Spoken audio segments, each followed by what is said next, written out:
Very good morning ma'am. अभी लेह में curfew का छठवां दिन है। मैं अभी बाहर निकला था कुछ विजुअल्स के लिए। स्थिति वैसी ही है। हालांकि कल कुछ रिलैक्सेशन कुछ घंटों का कर्फ्यू में मिला था। आप भी लेह में मौजूद हैं। कैसा है लेह का माहौल अभी? हम अगर तमाम लोगों को बताना चाहें कि लेह में अभी क्या चल रहा है, तो आप इसको कैसे बताएंगे? लेह में जो भी पिछले 6 दिनों में विशेषकर और उससे पहले 4 सालों में चल रहा है, वो बहुत ही एक सैड और अनफॉर्चुनेट इंसिडेंट है।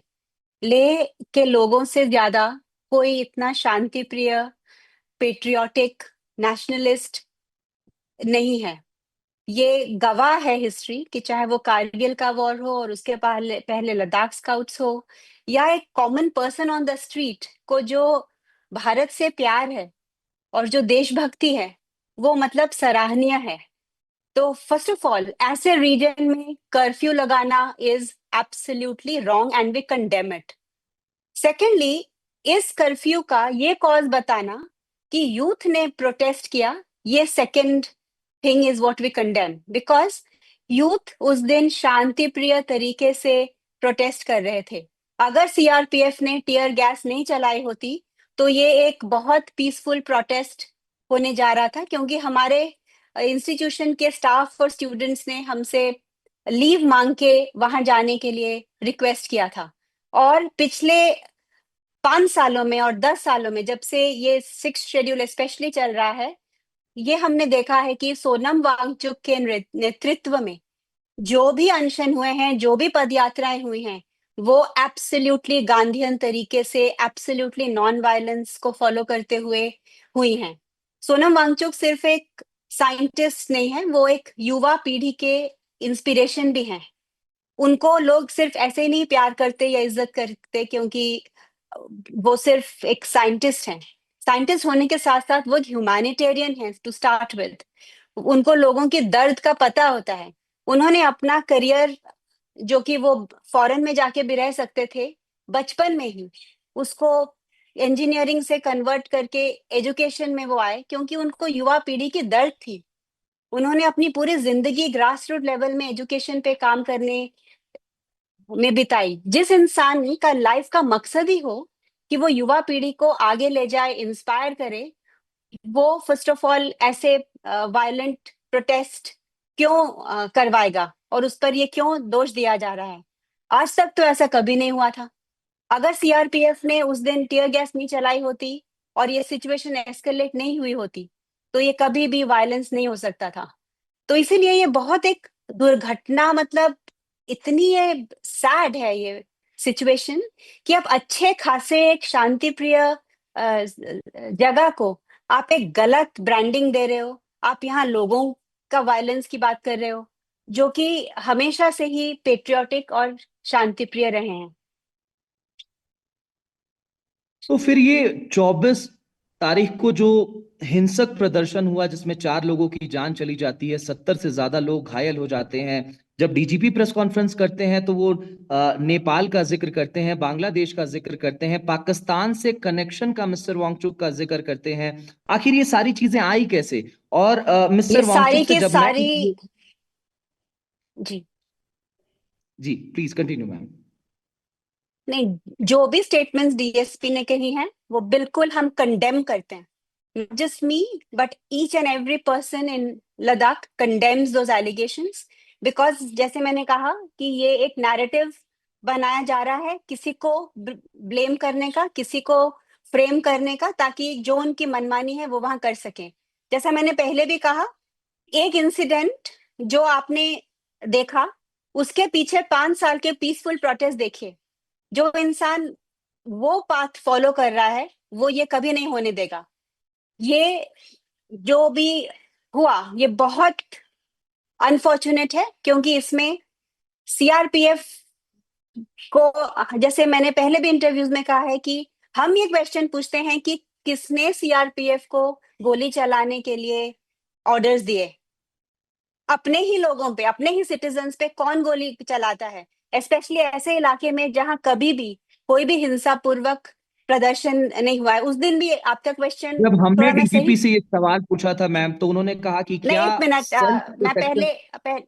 नहीं, मैं पहले आपका क्वेश्चन जो था मैं उसमें थोड़ा उसको चेंज करना चाहूंगी। आपने जो कहा हिंसा पूर्वक प्रदर्शन, प्रदर्शन हिंसा पूर्वक नहीं था शुरू में। बहुत सारी वीडियोस आई हैं जिसमें लोग शांति से बैठे हुए थे। उस दिन plan candle march, candle protest और पीसफुल प्रोटेस्ट का था। अगर कोई इसको रिस्पेक्ट नहीं करते हुए टीयर गैस चलाता है तो फिर इससे स्टूडेंट्स ने स्टोन स्टोन पेल्टिंग शुरू की और उससे ये आगे एस्केलेट हुआ। ये बिल्कुल भी इसके पीछे ये था ही नहीं कि ये हिंसा पूर्वक हो। और सोनम वांगचुक इंस्टिगेट तो दूर की जगह, वो इसके बारे में उनको पता भी नहीं था। वो दूसरे पार्क में थे जहां पर उनका अनशन चल रहा था। और डीएसपी जो भी कह रहे हैं उनका तो ये एजेंडा है ना, उनको सिक्स शेड्यूल किसी हालत में देना नहीं है। उसको उनको किसी ना किसी चीज को, सिचुएशन को, क्या किसी ना किसी ह्यूमन बीइंग को, इंसान को उनको एक स्केपगोट बनाना है ये नहीं करने का। तो हम तो डीएसपी की सारी बातें फॉल्स हैं, गलत हैं। और आप भी जानते होंगे, और हर वो मीडिया चैनल जो इसको गलत वे से पोर्ट्रे करता होगा, वो अगर रात को अपने जमीर को पूछेंगे तो सबको ये पता है कि इसमें किसका हाथ है और ये कौन करवा रहा है। और ये बिल्कुल ना लद्दाख के लोग, ना लद्दाख के यूथ और ना लद्दाख के सोनम वांगचुक इसके पीछे हैं। क्योंकि मैं पिछले 10 सालों से लद्दाख में हूँ और कभी भी ना हमें कार को लॉक करने की वहां जरूरत पड़ती है, ना वहां घरों को लॉक करने की जरूरत पड़ती है। वहां पर बिल्कुल जीरो के बराबर क्राइम रेट है। कौन सी ऐसी स्टेट है, मुझे आप बताइए, जहां पर क्राइम जीरो हो? और ये इसलिए है क्योंकि यहाँ पर हर साल दलाई लामा जैसे लोग आते हैं जिनको बुद्धिस्ट, मुस्लिम सब इज्जत करते हैं, प्यार करते हैं, जो यहाँ पर कंपैशन की बात करते हैं और सब ये अपनी लाइफस्टाइल में इसको यूज करते हैं, ये कंपैशन की फिलॉसफी को। तो मैंने अपनी जिंदगी में वहां पर ऐसा कभी नहीं देखा, और ना ही भारत ने लद्दाखी आर्मी का या लद्दाखी लोगों का कभी भी एंटी नेशनल होने का कुछ भी सबूत देखा हो, या कभी भी कुछ वहां वायलेंस का माहौल देखा हो आज तक। तो फिर मैं जब डीजीपी से हमारा सवाल था कि आपने जो है इस हिंसक प्रदर्शन को रोकने के लिए बुलेट्स का इस्तेमाल क्यों किया, उनका ये कहना था क्या हम हाथ बांध करके खड़े रहते, हम मर जाते। दूसरा सवाल मैम, एफसीआरए के वॉयलेशन को लेकर के देखा गया, उसकी जांच की गई एनजीओ से, और अब एनएसए लगाना, कैसे इन सारी चीजों को देखती हैं। और जब हम मिस्टर वांगचुक का इंटरव्यू कर रहे थे, और मैं इन पर्सन इंटरव्यू करने वाला एकमात्र जर्नलिस्ट था जब से ये इंसिडेंट हुआ, मैं जब मिस्टर वांगचुक से मिला तो ही सेड कि I am ready to be arrested, मैं इनवाइट करता हूं पुलिस को कि आए मुझे गिरफ्तार करें। तो क्या उन्हें मालूम था कि उन्हें गिरफ्तार किया जाने वाला है, क्योंकि वो बता भी रहे थे कि कुछ केस उनके खिलाफ बनाया जा रहा है, क्या उन तक कुछ ऐसी भनक थी? फर्स्ट ऑफ ऑल, वो डीएसपी सर का हम जो कह रहे हैं कि हम ऐसे बैठे रहते, तो ये जो इंसिडेंस हुआ जहां पर उन्होंने बुलेट चलाए, ये उनका फेलियर है कि सेफ्टी नहीं मेंटेन कर सकना। और वो कोई टेररिस्ट के साथ नहीं डील कर रहे थे, बहुत पीसफुल, बहुत अच्छे लद्दाखी यूथ के साथ डील कर रहे थे, जिन्होंने, बहुत सारे वीडियोस हैं जो खुद, जो घायल सीआरपीएफ थे उनको वो पानी पिला रहे थे। तो ये प्लीज मत कहिए कि हमने बुलेट चलाई क्योंकि हम सिचुएशन को कंट्रोल कर रहे थे। आपकी बुलेट चलाना आपकी फेलियर है, सबसे बड़ी फेलियर है डीएसपी और पूरे पुलिस डिपार्टमेंट की, जो इसको कंटेन पीसफुली नहीं कर सके। तो ये मेरा जवाब है उनको कि हमने गोलियां पीस के लिए की नहीं, ये बिल्कुल गलत है और हम सब इस बात को कंडेम करते हैं। और सेकेंडली, आप बहुत सारे क्वेश्चन एक साथ पूछ रहे हैं, एक एक करके पूछे तो मैं आपको बहुत डिटेल में जवाब दे सकती हूँ। स्मोक स्क्रीन क्रिएट करना, आज की दुनिया में इतनी पोलराइज दुनिया है जहां कोई ट्रूथ के लिए नहीं खड़ा है, कोई किसी ना किसी पार्टी या किसी ना किसी आइडियोलॉजी के पीछे भाग रहा है, तो वहां स्मोक स्क्रीन क्रिएट करना, बड़े बड़े वर्ड्स यूज करना बहुत आसान है। लेकिन अगर आप उसको ब्रेक डाउन करेंगे, तो मैंने पहले भी बहुत सारे मीडिया चैनल्स को डिटेल में मैं समझा चुकी हूँ, और हमारे पास सारे पेपर्स भी हैं। और मैंने, जो भी एमएचए के रिप्रेजेंटेटिव आना चाहते हैं प्राइम टाइम पे, सबके सामने, पूरे भारत के सामने, किसी भी न्यूज चैनल पे, तो हम आके कहने को तैयार हैं कि ये सब कैसे गलत है, allegation with facts and figures and evidence. तो आप एफसीआरए के बात कर रहे हैं, तो FCRA first of all HIAL का था ही नहीं, क्योंकि जब हमने अप्लाई किया तभी सोनम ने अपना अनशन शुरू किया था, और ये हमें एफसीआरए की धमकी दे रहे थे कि अगर आप ये करते रहेंगे तो हम आपको एफसीआरए नहीं करके देंगे। तो सोनम ने कहा हमें नहीं चाहिए एफसीआरए, क्योंकि हम self sufficiency, local self sufficiency पे चलते हैं। हम उन बहुत कम एनजीओज में से आते हैं जो सिर्फ फंडिंग पे डिपेंड नहीं करते, क्योंकि हम एक किसी इशू पे काम करते हैं और हम अपने फंड्स खुद जनरेट कर सकते हैं, और हम एफसीआरए के बिना या हो या ना हो हमें फर्क नहीं पड़ता। लेकिन सोनम जिस वैल्यू के लिए खड़े थे, जो कि लद्दाख में डेमोक्रेसी, इसमें इतनी आर्ग्यूमेंट हो क्यों रही है, मुझे तो ये नहीं समझ में आ रहा। सबसे पहले बीजेपी को ये आंसर देना चाहिए कि आप नंबर 1 जिस मैनिफेस्टो पे आप जीतते हो, आप वो क्यों नहीं करते हो। ये पहले हमें बस बस इसका वो आंसर दे देना कि अगर इतना ही डेवलपमेंट का इशू था या प्रोटेक्शन का इशू था या जो भी अभी वो मनगढ़ंत चीजें बता रहे हैं, तो जब इलेक्शन मैनिफेस्टो लिखने का टाइम आया था तब नंबर 1 में 6 शेड्यूल लिखा क्यों था? लोगों को गुमराह करने के लिए, वोट बटोरने के लिए सिर्फ। और उसके बाद अभी क्या हो रहा है? पहले तो वही आंसर दे देना कि जिसके, इट्स लाइक आपने किसी को चेक दिया और वो बाउंस हो गया, आपको आंसर देना चाहिए ना कि क्यों आपका चेक बाउंस हुआ, कि जिसका जो बेनिफिशियरी था उसको आंसर देना चाहिए कि उसका चेक क्यों बाउंस हुआ। ये कहाँ का इंसाफ है, मुझे आप ये बताइए। बार बार हमें क्यों पूछा जा रहा है कि सोनम 6 शेड्यूल क्यों मांग रहे हैं? हम नहीं मांग रहे हैं, हम जस्ट गवर्नमेंट को याद दिला रहे हैं कि जो आपका नंबर 1 मैनिफेस्टो था, जिस पर हमने आपको जिताया लद्दाख के लोगों ने, आपने वो ही नहीं किया 5 साल, और दूसरी इलेक्शन एमपी की भी आके चली गई और अभी हिल काउंसिल की भी इलेक्शन आ गई है। दोनों इलेक्शंस में आपने नंबर 1 नंबर 2 में आपके टॉप एजेंडास थे लोगों को कहने के लिए कि हम आपको 6 शेड्यूल देंगे। तो सोनम तो गवर्नमेंट भी हेल्प कर रहे हैं। पिछली बार भी वो गवर्नमेंट को ये समझा रहे थे कि अगर आप इस पे अमल नहीं करेंगे तो आप हार जाएंगे, और वो सही निकले। पिछली बार एमपी इलेक्शन में बीजेपी हार गया। अभी वो दोबारा ये कहने की कोशिश कर रहे हैं कि आप ये हिल काउंसिल इलेक्शन भी हारोगे, क्योंकि अगर आप लोगों के दिल की बात जो है वो चाहते हैं आप नहीं करोगे। तो उनको विलन क्यों बनाया जा रहा है इसके लिए? वो तो वेल विशर होने चाहिए। अकबर के कोर्ट में जो नवरत्न थे, वो अकबर को यस मैन नहीं थे, वो थे जो उनको सही मिरर दिखा सकते थे। अगर उनके, हमारे बेस्ट फ्रेंड्स वो होते हैं जो हमारे सहृदयी हो, हमारे अच्छे क्रिटिक्स हो, जो हमें सही रास्ता बताएं। तो गवर्नमेंट को सोनम को अपना सहृदयी मानना चाहिए, अपना एक वेलविशर मानना चाहिए, अपना एक अच्छा क्रिटिक मानना चाहिए जो उनको पिटफॉल में गिरने से बचाने की कोशिश कर रहा है।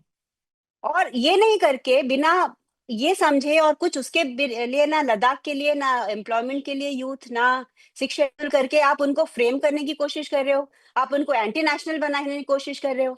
ये तो एक मजाक बन के रह गया है। जो इंसान सारे generals, core commanders, army officers के साथ उठता बैठता था, जिनको आर्मी भी प्यार करती थी, और जो आर्मी के लिए इतना हार्डवर्क करके उनके लिए, जवानों से लेके ऑफिसर्स के लिए जो सोलर शेल्टर्स बनाते थे ताकि वो कंफर्टेबली रहे, किस एंगल से वो आदमी एंटी नेशनल हो सकता है?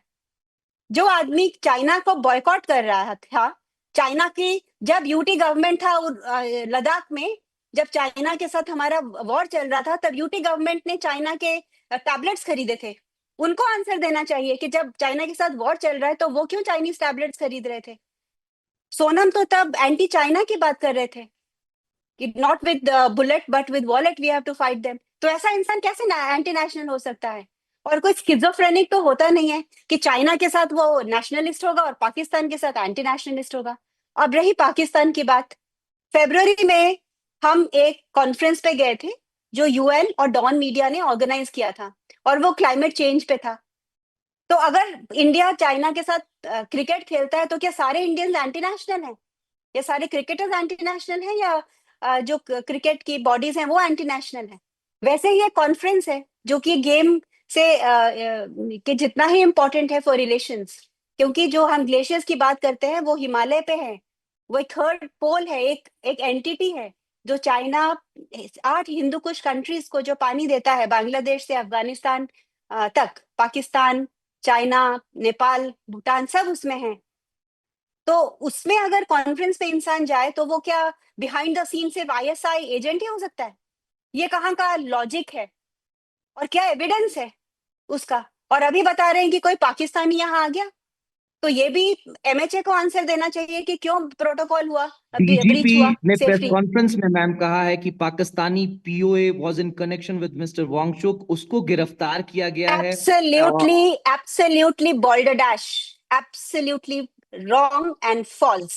Okay, absolutely, and we condemn it to the core.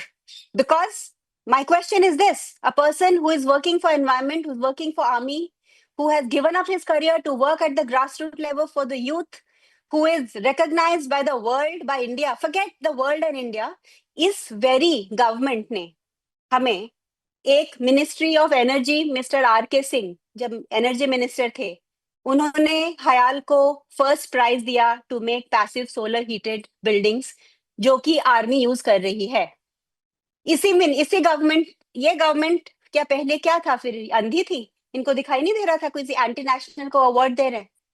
Ministry of tribal affairs ने स्कॉच अवार्ड दिया फॉर आइस टूपर्स, तब नहीं दिखाई देता था कि ये एंटी नेशनल था? इतना वीक है इनका इंटेलिजेंस सिस्टम, और अभी सडनली दिख गया ये एंटी नेशनल है, क्योंकि यही एक आदमी है जो इस मूवमेंट को आगे ले जा रहा है और ये फेस है इस मूवमेंट का। पर ये मत समझिए कि सिर्फ सोनम वांगचुक सिक्स शेड्यूल चाहते हैं, पूरी लीडरशिप सोनम वांगचुक के पीछे है, हर लद्दाखी सोनम वांगचुक के पीछे है, और पूरा देश सोनम वांगचुक के पीछे है, क्योंकि वो जस्ट लोगों की आवाज गवर्नमेंट तक पहुंचाते आ रहे हैं। वो जस्ट एक रिप्रेजेंटेटिव हैं इसकी। ये लोग सोचते हैं कि उनको हम चारों तरफ से फ्रेम करेंगे, उनका इमेज खराब करेंगे तो ये मूवमेंट को वो बिगाड़ सकते हैं। नहीं, ये मूवमेंट हर इंसान के दिल में है। और मैं आपको ये समझाना चाहती हूँ और आपके सारे दर्शकों को कि सिक्स शेड्यूल एंटी डेवलपमेंट नहीं है। सिक्स शेड्यूल ये नहीं कहता कि गवर्नमेंट को वहां लोग कुछ करने नहीं देंगे। सिक्स शेड्यूल जस्ट ये कहता है कि कोई भी रीजन में डेमोक्रेसी होना इम्पोर्टेंट है, और जो एक फ्रेजाइल इकोसिस्टम है या जो ट्राइबल एरिया है उसके अपने तरीके होते हैं। आपका डेवलपमेंट वहां का डेवलपमेंट नहीं हो सकता। जैसे अभी कितनी गलतियां यूटी कर चुकी है पिछले 5 सालों में। अभी उन्होंने एक सीवरेज ट्रीटमेंट प्लांट वहां लगाया, सीवरेज ट्रीटमेंट प्लांट, जो कि एक बिल्कुल गलत टेक्नोलॉजी है लद्दाख के लिए, जो कि मैं आपको बताती हूँ कैसे। लद्दाख को सदियों से कॉम्पोस्ट टॉयलेट यूज करते आए हैं, क्योंकि वो एक डेजर्ट है, वहां पानी नहीं है। आप एक फ्लश में 6 लीटर पानी आप यूज करते हैं, वहां पर 20 लीटर पानी से एक फैमिली पूरा दिन गुजारा करती है। तो वहां ये लग्जरी नहीं है कि आप फ्लश टॉयलेट लगाओ और 6 लीटर एक फ्लश में आप डालो। तो वहां पर सदियों से जो इंडिजिनस नॉलेज सिस्टम्स है, जो ये गवर्नमेंट बात करती है और जिसको हम रेस्पेक्ट करते हैं और हम भी फॉलो करते हैं, ये जो इंडिजिनस नॉलेज सिस्टम्स यही कहते हैं कि हम वेस्टर्न टेक्नोलॉजीज को नहीं यूज करें, पर जो सदियों से वहां पर चल रही है प्रथा, उसी को कैसे हम आगे ले जाएं इनोवेशन के द्वारा, कटिंग एज टेक्नोलॉजी के द्वारा। तो जो कॉम्पोस्ट टॉयलेट है वो वहां आपको फ्लश करने की जरूरत नहीं होती, वहां आप सॉइल करते हो वेस्ट को, और 1 साल के बाद वो मैन्योर में कन्वर्ट होता है, जिसको हम ह्यूमैन्योर कहते हैं। तो इससे बहुत प्रॉब्लम्स एक साथ सॉल्व होती है। ना आपको फ्लश करना पड़ता है पानी, क्योंकि डेजर्ट है, वहां पानी है ही नहीं, पीने के लिए नहीं है। सेकेंडली, वहां ग्रीनरी नहीं है जहां मल्चिंग हो और सॉइल बेटर हो। तो ये जो आप ह्यूमैन्योर है, इससे आप सॉइल को भी फर्टाइल करते हो, और आपको सीवरेज को उठा उठा के किलोमीटर दूर भी ले जाना नहीं पड़ता, और उसको बड़े बड़े करोड़ों रुपए ट्रीटमेंट प्लांट भी सेटअप नहीं करने की जरूरत है। इसको जो एसटीपी वहां सेटअप किया गया है वो इतना एक फेल्ड प्रोजेक्ट है यूटी गवर्नमेंट का। सारा उसका जो वेस्ट है वो विलेजेस में जा रहा है। तो सोनम वांगचुक का बस यही कहना है कि सिक्स शेड्यूल से और डेमोक्रेसी से, लेजिस्लेचर से, वहां के लोग खुद डिसाइड करेंगे कि वो किस टेक्नोलॉजी से आगे जाना चाहते हैं, क्या डेवलपमेंट करना चाहते हैं। आप उनकी आवाज सुनिए, आप बाहर से आके अपने आइडियाज मत थोपिए और अपने आइडियाज ऑफ डेवलपमेंट मत थोपिए। बस यही है जो सिक्स शेड्यूल कह रही है। इसमें गलत क्या है?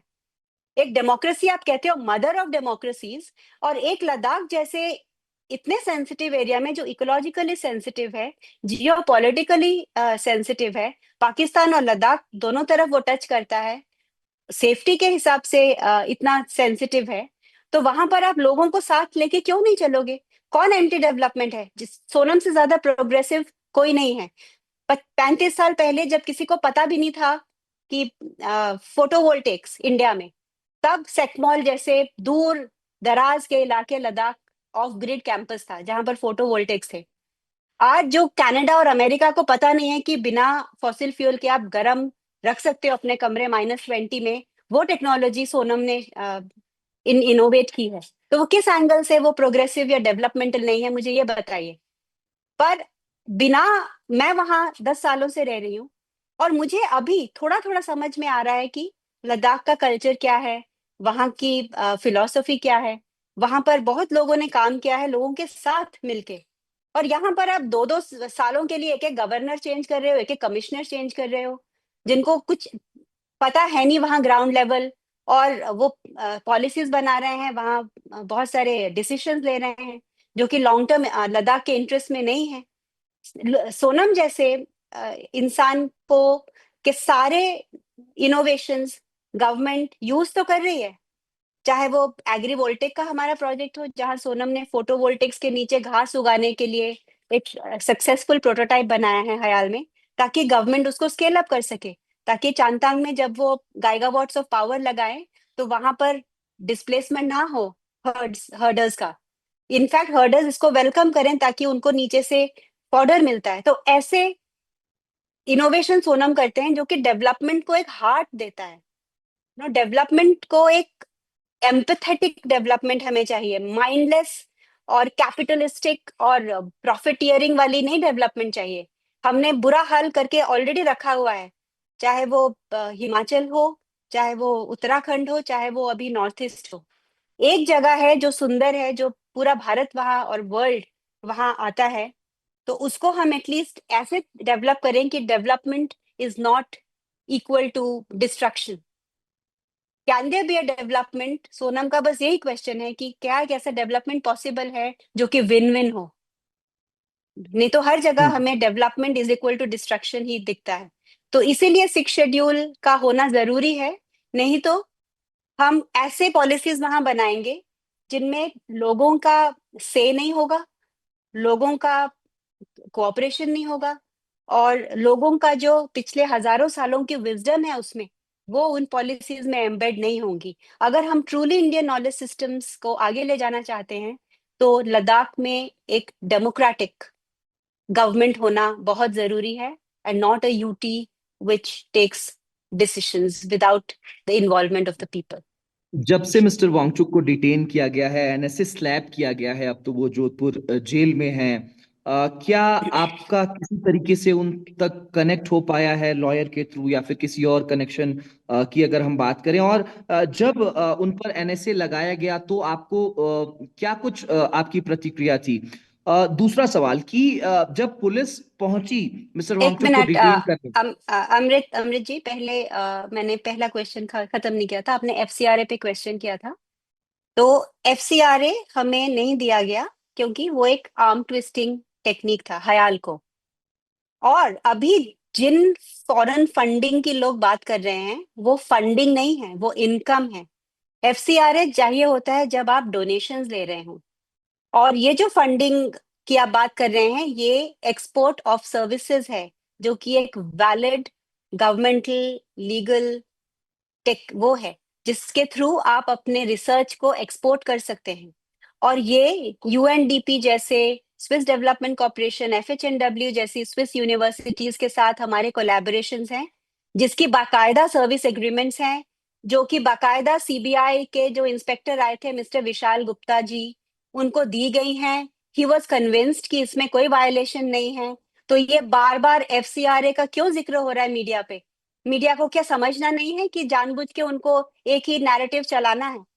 अगर आप क्यों नहीं ये समझ पा रहे हैं लोग और मीडिया जो इसको उछाल रहे हैं, पहले तो आप खुद पढ़िए, समझिए एफसीआरए होता क्या है, और ये देखिए कि वो डोनेशन था कि इनकम था। और ये तो इसको शेमफुल बनाने के बजाय इसको तो ऑनरेबल मेंशन मिलना चाहिए कि कोई ऐसा इंस्टीट्यूट है इंडिया में जिसकी रिसर्च को दुनिया भर के लोग पढ़ना चाहते हैं, सीखना चाहते हैं। क्या आपको पता है कि टेक्निकल यूनिवर्सिटी ऑफ म्यूनिक जैसी जर्मन यूनिवर्सिटीज में आइस्तूपा पे एमफिल मास्टर्स में थीसिस लिखी जाती हैं, रिसर्च होती है। क्या आपको पता है कि Technical University of Music Munich, क्रातेर, FHNW, ये सब का हमारे साथ MOUs है जिससे हम टेक्नोलॉजी ट्रांसफर करते हैं। बहुत कम यूनिवर्सिटीज हैं और इंस्टीट्यूट्स हैं इंडिया में जिनकी टेक्नोलॉजी बाहर जाती है। India is a net importer of technology. अभी इसको सराहने की जरूरत है कि ऐसी एक संस्था है जिसकी जो इनोवेशन है उसको दुनिया भर में अवार्ड ही नहीं मिल रहे, चाहे वो रोलेक्स अवार्ड हो या दूसरे, पर बाहर की यूनिवर्सिटीज उसको सीख के उसको फॉलो करना चाहती हैं। इसको हाईलाइट करिए। और ये एक एक्सपोर्ट ऑफ सर्विस है जो कि एक इनकम है जिसके लिए FCRA नहीं चाहिए होता है। बहुत सारी इंडियन कंपनी, सॉफ्टवेयर कंपनीज बाहर की उसके साथ बिजनेस करती हैं। बहुत सारी यूनिवर्सिटीज हैं जो एक दूसरे के साथ अपना रिसर्च शेयर करती हैं, और कोई उस रिसर्च के लिए अगर पे कर रहा हो तो ये एक अच्छी बात है। ये एक बहुत इम्पोर्टेंट है। और सेकेंडली, क्या आप पूछ रहे थे? और एक किसी मैंने वायलेशन पूछा के कि बारे में आप पूछ रहे थे। एनएसए मैंने ये पूछा था मैम कि एनएसए स्लैप करने के बाद और मिस्टर वांगचुक के डिटेंशन के बाद क्या आपका किसी तरीके से मिस्टर वांगचुक से संपर्क हो पाया है थ्रू योर लॉयर और किसी तरीके से? और मेरा सवाल ये भी था कि जब मिस्टर वांगचुक को डिटेन किया गया तो किस तरीके से डिटेन किया गया? क्या कुछ बताया गया उनको कि एनएसए के तहत उनको उनका डिटेंशन किया जा रहा है, उनको कहाँ ले जाया जा रहा है, और आप तक ये जानकारी कैसे पहुंची? तो सोनम वांगचुक तब अपने गांव में थे। मैं हयाल में थी। मैं फिजिकली वहां प्रेजेंट नहीं थी क्योंकि वो अपनी फैमिली को मिलने गए हुए थे और मैं हयाल का बहुत सारे ये सब संभाल रही थी। तो लेकिन मुझे ये पता है कि पूरा घर को वहां छान मारा था। और कुछ लोग तो 5 से 10 लोग घर के अंदर थे, लेकिन 100 के जैसे जो थे पुलिस वो बाहर रोड पे थे। और मुझे 4 बजे ये खबर मिली जब इंस्पेक्टर रिग्जिन ग्युरमेट जो कि लद्दाख में है, जिन्होंने मुझे कॉल किया और कहा कि उनको डिटेन किया गया है। जब मैंने पूछा कि हमको FIR दीजिए तो उन्होंने कहा कि अरेस्ट नहीं है, उनको डिटेंशन हुआ है। तो मैंने डिटेंशन ऑर्डर का पूछा तो उन्होंने कहा कि आज वो जैसे ही जोधपुर में लैंड होंगे उनके साथ जो ASP थे मिस्टर शुक्ला, वो मुझे कॉल करेंगे और उनसे बात करवाएंगे और क्या हमारी लीगल राइट्स है ये भी बताएंगे। लेकिन आज चौथा दिन खत्म हो रहा है और अभी तक ना उनसे कोई कॉल आया है, ना कोई फॉर्मल डिटेंशन ऑर्डर हमें दिया गया है, और ना हमें पता है कि वो वहाँ किस हाल पे हैं। क्या आपने फिर संपर्क करने का प्रयास किया अपने एडवोकेट के माध्यम से, या फिर जो इंस्पेक्टर यहाँ पर आपसे बात कर रहे थे उनसे आपने फिर संपर्क करने का प्रयास किया? हाँ, उनसे बहुत बार उनको कॉल किया, मैसेज भी छोड़ा, लेकिन ना वो कॉल उठा रहे हैं और ना वो कॉल बैक कर रहे हैं। और क्योंकि यहाँ कर्फ्यू है बाहर नहीं जाने दे रहे हैं। और आपने भी कल ये एक्सपीरियंस किया कि आपको, आप जब अंदर आए तो आपके पीछे पीछे CRPF भी हमारे कैंपस में आ गई। तो एक तो ये कहाँ की मैं डेमोक्रेसी है ये क्वेश्चन करना चाहती हूँ कि आप प्रेस कॉन्फ्रेंस दिए जा रहे हो जो कि बिल्कुल गलत, बेबुनियादी, फॉल्स एलिगेशंस वाला है, और आप हमें ये मौका भी नहीं दे रहे हो कि हम अपने आप को दुनिया के सामने डिफेंड कर सकें या अपना सच दुनिया के सामने रख सकें। आपने ऑलमोस्ट हाउस अरेस्ट में हमें रखा हुआ है, जिसको कि कोई भी आता है जाता है उनको क्वेश्चन किया जाता है। कल हमारे स्टाफ और स्टूडेंट को पकड़ के ले गए और पुलिस कस्टडी में रखा ओवरनाइट, और बहुत सारे और युवाओं को बिना वजह पकड़ के लेके जा रहे हैं। ये करना क्या चाहते हैं वहां पर? एक अच्छे खासे पीसफुल एरिया को एक ऐसा माहौल क्यों बना रहे हैं?